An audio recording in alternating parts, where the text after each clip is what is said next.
Good morning. My name is Holly North. My Dharma name is Won JahYoo. I have a question to go with my talk. The question is, seasons change, what remains? Seasons change, what remains?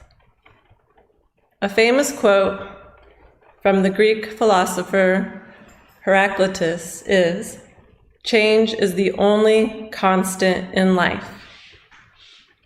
While yes, this is true of the material world, is there a realm where eternal happiness is the only constant? I have struggled this past year finding balance between work and spiritual practice. I am ready for a season of change. In the spring of this year, I started writing a Dharma talk from the Doctrine of the Founding Master, Chapter 2, Verse 19. In this verse, Master Sotasan talks about ordinary people working hard for survival, yet not knowing the source of which material wealth arises. I sat with this verse through the summer and fall. I have come to share my experience. What I learned is that true happiness resides within us and not outside us. In verse 19, the Founding Master says, "The lives of ordinary people are concerned with working hard to find clothing, food, and shelter, but not with seeking out the principle by which that clothing, food, and shelter appears. This is really a shame. If one needs the physical bodies, clothing, food, and shelter, isn't it even more the case that one requires the power of the spiritual requisites of the one mind, knowledge, and implementation that control the physical life?" The spiritual requisites mentioned here are addressing the threefold study. The one mind is cultivated in the threefold study. It is described as clear, calm, round, and tranquil. Knowledge is called inquiry in the threefold study. It is knowing our spiritual nature and understanding the fundamental principles that govern the universe. Everything in the material world is viewed as separate and changing like the seasons. The one mind, Il-Wan, is the original essence of all things in the universe and is ever present in all things. Implementation is known as action in the threefold study. By choosing beneficial actions, we create a life for the betterment of ourselves and others. This passage relates to a personal struggle of mine, of manifesting the things I need for my human existence. I continually loop back to the same financial issues over and over again, hence the reason for my overcommitted schedule. This is frustrating to me because I know I am creating in this way.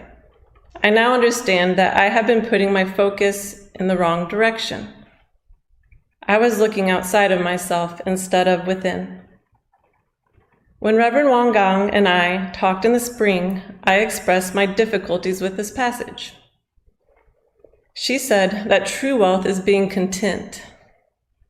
After our meeting, I started writing a Dharma talk titled, "Are You Content?" I'm going to share a little of what I wrote then. If I look around me, I live very well. I have the ideal life. I have a girl, a boy, a husband, a dog, and lots of friends. Our backyard is a Shangri-La that we created with lush gardens. We have a home that is comfortable and suits our family. I have an art studio in the backyard. People are always giving me clothes. We eat as good, if not better, than any restaurant, with our yummy homemade meals. I have all of these things, but why am I still not content? I continued looking for contentment throughout the summer months. I was able to remain in a satisfied state until fall arrived and a few major things broke around the house and with our cars. The contentment that I was feeling went straight out the door. Anxiety and fear hit me like a 4-ton truck. The same debilitating conflict had returned to glare its beady eyes in my direction. Feelings of gratitude turned into feelings of worthlessness and despair. The season of contentment turned into a season of discontentment. I had another disappointment while we were gone over the summer. We returned home to our backyard sanctuary being completely altered. The house directly behind us had all of the trees cut down that were the buffer between our house and the subdivision behind us. Instead of having privacy and shade, it felt bare and exposed. I'm still having a hard time adjusting to this change. The things I cherish can vanish as quickly as the trees in my backyard. I realized that what I was content with during the summer were all things outside of me. It was easy to be focused on the good when everything was going smoothly.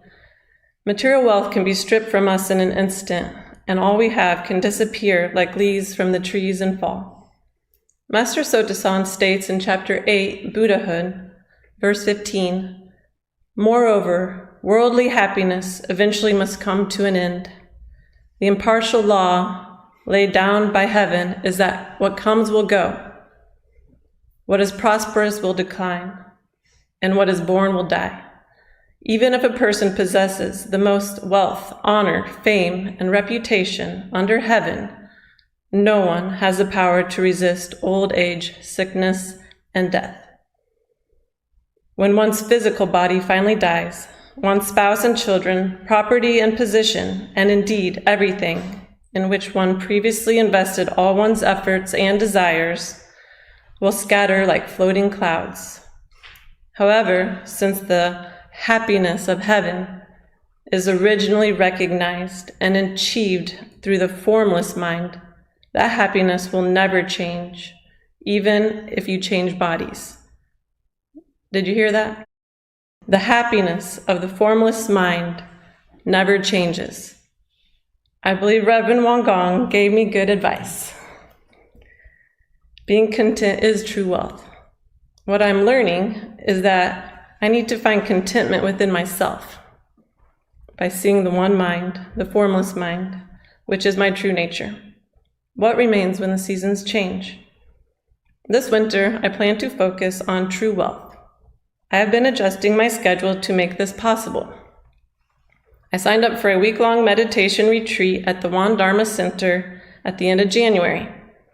I've never been on a week-long retreat before and look forward to the spiritual wealth I may gain from this experience. When I return to the clear, formless mind through meditation, my doubts and fears will melt away like snow in the midday sun. I have noticed that the more I grow in spirit, the less I live in lack and fear. I have been discontent trying to control outcomes. Instead of being in a calm, present state of being, I feel stretched thin, struggling to maintain all of my commitments.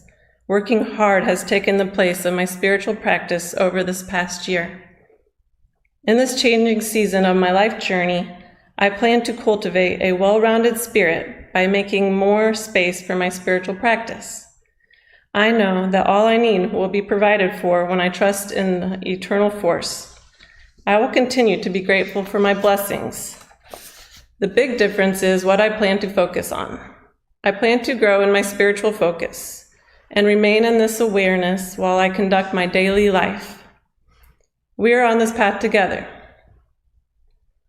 Although your suffering may be different from mine, I believe that we have our personal struggles to get us closer to oneness. We can get through life's changes when we find unwavering power from within. What remains, my friends, when the seasons change? The answer may be clear to you. The key is cultivating this knowledge and putting it into action, as in the threefold study. I believe our eternal world reflects our inner world. Therefore, I am cultivating peace and contentment from within as my spiritual practice. Next spring, there will be new growth in the garden. Summer will bring an abundant bouquet of beautiful flowers. When fall comes, I will reap a bountiful harvest of well-being and equanimity, along with a harvest of spiritual harmony and abundance. I believe my material needs will be met in turn.